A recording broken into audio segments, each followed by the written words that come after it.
السلام علیکم ورحمۃ اللہ وبرکاتہ۔ عزیز طلبہ، اللہ تعالیٰ کی ذات سے امید ہے کہ آپ سب خیریت سے ہوں گے۔ اللہ تعالیٰ آپ سب کو اپنے حفظ و امان میں رکھے، آمین۔ آج ہم کلاس ہفتم کی عربی لغت القرآن پڑھیں گے، اور یہ کتاب اس وقت جو آپ کے سامنے ہے، مجھے امید ہے کہ آپ لوگوں نے خرید لی ہوگی، اور اگر یہ کتاب آپ نے نہیں خریدی تو یہ کتاب آپ لوگ خرید لیں، تاکہ اس کتاب پر جو آگے لکھنے کا کام ہوگا اور کتاب جو پڑھیں گے اس میں آپ کسی قسم کا حرج نہ ہو، یہ کتاب آپ لوگ خرید لیں۔ تو سبق شروع کرنے سے پہلے ہم ایک دعا پڑھ لیتے ہیں، آپ لوگ بھی وہ دعا پڑھ لیجئے تاکہ سبق کو پڑھنا سمجھنا آسان ہو جائے۔ ربی یسر ولا تعسر وتمم بالخیر وبک نستعین یا فتاح یا فتاح یا فتاح۔ اس میں اللہ تعالیٰ سے دعا ہے کہ اللہ تعالیٰ ہمارے لیے یہ سبق کا پڑھنا سمجھنا آسان کر دے۔ اب ہم اس کتاب کو پڑھتے ہیں۔ اس کتاب کے 3 حصے ہیں۔ پہلا حصہ آپ کے سامنے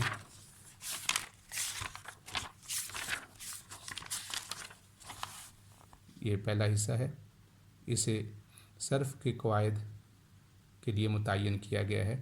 اس میں صرف کے قواعد بیان کیے جائیں گے، اور دوسرا حصہ نحو کے متعلق ہے کہ نحو کے قواعد اس حصے میں بیان کیے جائیں گے، اور تیسرا حصہ قراءت والمحادثہ ہے، اس میں مکالمہ اور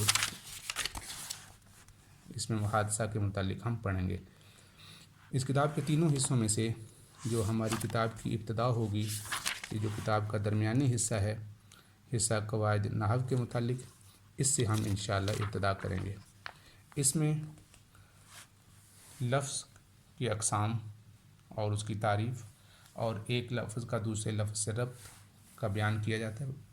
تو اس میں ہم نے سب سے پہلے جو اس سبق میں ابتدا کرنی ہے، الدرس الاول لفظ و اقسامہ، لفظ اور اس کی اقسام کے متعلق ہم پڑھیں گے۔ لفظ کی تعریف انشاءاللہ ہم اس سبق میں سیکھیں گے، اور لفظ کی اقسام انشاءاللہ ہم سیکھیں گے۔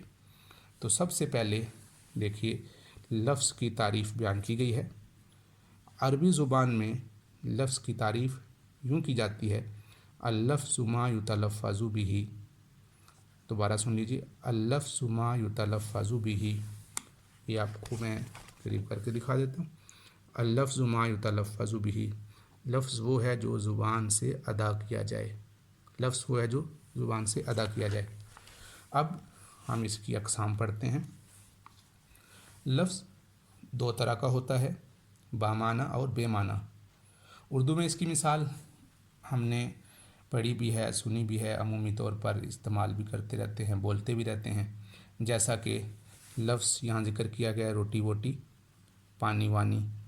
تو روٹی تو بامعنی لفظ ہے، اس کا ایک معنی ہے، ایک چیز کا نام ہے، لیکن ووٹی یہ بے معنی لفظ ہے۔ اسی طرح پانی بامعنی لفظ ہے اور وانی بے معنی لفظ ہے۔ تو اس کا مفہوم تو ہم سب جانتے ہیں، اور اردو پڑھ لیا ہوگا۔ تو اس میں ووٹی اور وانی یہ بے معنی لفظ ہیں۔ تو بے معنی لفظ کو مہمل کہتے ہیں، اور با معنی لفظ کو موضوع اور مستعمل کہتے ہیں۔ اور عربی زبان میں بھی اسی طرح یہ 2 قسمیں ہیں، جس کو یہاں نیچے جدول میں بیان کیا گیا ہے۔ لفظ ورڈ، اس کی 2 اقسام ہیں، جس کی ابھی ہم نے تعریف پڑھنی ہے، لفظ مہمل اور لفظ مستعمل۔ لفظ مستعمل کو انگلش میں میننگ فل ورڈز بھی کہتے ہیں، اور عربی میں لفظ مستعمل کہتے ہیں، یعنی جو لفظ استعمال ہوتا ہے، جس کے متعلق ابحاث کی جاتی ہیں، جس کے متعلق قواعد بیان کیے جاتے ہیں، اس کو لفظ مستعمل کہتے ہیں۔ اور ان جو تعریف ذکر کی گئی ہے، لفظ مستعمل وہ لفظ ہے جس کے کوئی معنی ہوں۔ اس کی مثال جیسے ذکر کی ہے، لفظ زید، قلم، کتاب۔ زید بھی کسی شخص کا نام ہے، قلم ایک چیز کا نام ہے، کتاب بھی ایک چیز کا نام ہے۔ تو یہ مستعمل لفظ ہیں، میننگ فل ورڈز ہیں، ان کے الفاظ کے معنی ہیں۔ دوسرے الفاظ کی اقسام، لفظ کی دوسری قسم مہمل لفظ ہے، نان میننگ فل ورڈز، ان کا کوئی معنی نہیں ہوتا۔ مہمل لفظ وہ ہے جس کا کوئی معنی نہ ہو، جیسے لفظ زید، لفظ ملک اور لفظ باتق، اس کا کوئی معنی نہیں ہے۔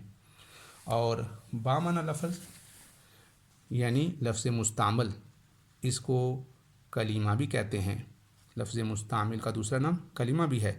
کسی بھی زبان میں بے معنی الفاظ نہیں ہوتے، اور بے معنی الفاظ کے متعلق نہ تو کوئی ابحاث ہوتی ہیں، نہ ان کے کوئی قواعد ہوتے ہیں، اور نہ ہی ان کا استعمال کیا جاتا ہے، بلکہ ہمیشہ جو الفاظ استعمال ہوتے ہیں وہ بامعنی الفاظ ہوتے ہیں، اسی کے متعلق قواعد ہوتے ہیں، تو ان کو لفظ مستعمل کہتے ہیں۔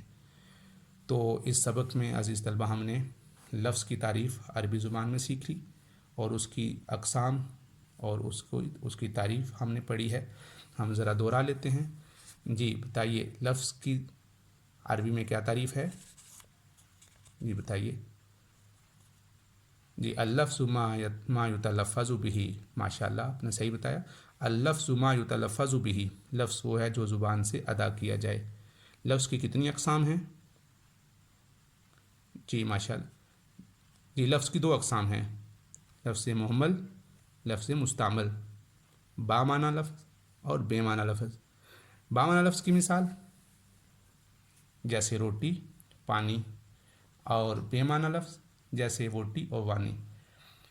اور یہ لفظ جو بے معنی لفظ ہے اس کو محمل کہتے ہیں، اور بامعنی لفظ کو موضوع اور مستعمل کہتے ہیں۔ جی آپ بتائیے کہ لفظ مستعمل کو عربی میں اور کیا کہتے ہیں؟ جی بتائیے۔ لفظ مستعمل کو کلیمہ بھی کہتے ہیں، لفظ مستعمل کو کلیمہ بھی کہتے ہیں۔ تو اس سبق میں ہم نے لفظ محمل کی، لفظ مستعمل یعنی جو لفظ کی 2 اقسام ہیں وہ پڑھی ہیں، اور لفظ کی عربی میں تعریف سیکھ لی ہے۔ تو عزیز طلبہ آپ نے لفظ کی تعریف عربی میں یاد بھی کرنی ہے، اور اسی طرح کسی پیج پہ آپ اس کو لکھیں تاکہ آپ کا تلفظ بھی ٹھیک ہو جائے، اور لفظ محمل اور لفظ مستعمل کی بھی تعریف آپ نے زبانی یاد کرنی ہے، تاکہ یہ زبانی یاد ہونے کے ساتھ ساتھ اس کی امثلہ بھی آپ زبانی یاد کریں۔ انشاءاللہ اگلا سبق شروع کرنے سے پہلے اس کو ہم دہرا لیں گے، اور اس سے پہلے آپ کو اگلا سبق ہونے سے پہلے یہ آپ کو تعریفات یاد ہو جانی چاہیے، پھر انشاءاللہ ہم آگے سبق پڑھیں گے۔ السلام علیکم ورحمۃ اللہ وبرکاتہ۔